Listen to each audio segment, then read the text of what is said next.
السلام علیکم قدرمندو کتونکو خوږو ملګرو، زه خورشید قاسمي د سوات له بټ نه تاسو ته مخاطب یم. زه ګورم چې زما ملګري زما شاعري خوښول غواړي.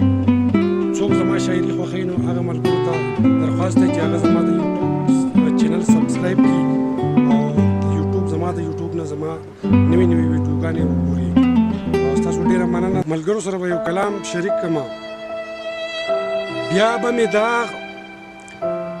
مې داغ د خوږ زړګي د پرهر پاتې نشي.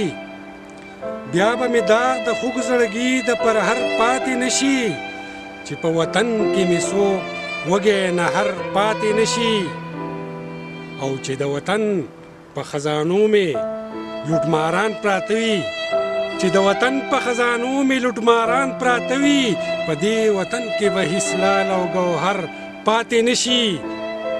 او زی چې د ظلم تورو شپو کې مشالونه بل کړو، زی چې د ظلم تورو شپو کې مشالونه بل کړو، چې یو غریب هم ارمانی د سحر پاتې نشي. او دیتا د ظلم انتها نه وی نو سوی ورته، دیتا د ظلم انتها نه وی نو سوی ورته، چې په ځنګل کې هم ژوندی ځناور پاتې نشي.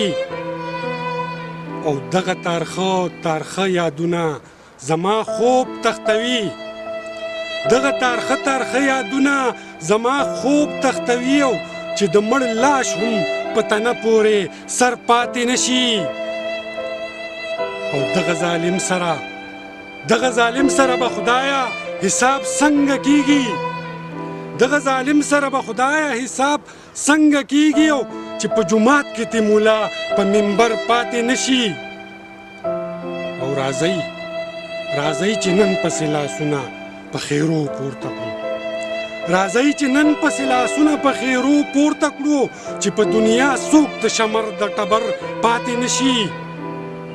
او زمونږ پر یاد نه به شپېلۍ د اسرافیل جوړه شي، زمونږ پر یاد نه به شپېلۍ د اسرافیل جوړه شي، او بیا به په مخ د ځمکه څوک زورور پاتې نشي. او راځئ چې اوس وکړو قسم چې نور به نه خرڅېږو، راځئ چې اوس وکړو قسم چې نور به نه خرڅېږو، چې پښتنو کې څوک د سر سوداګر پاتې نشي. او خوشحالو راشئ پښتنو غم کې مودې تېرې کړې، خوشحالو راشئ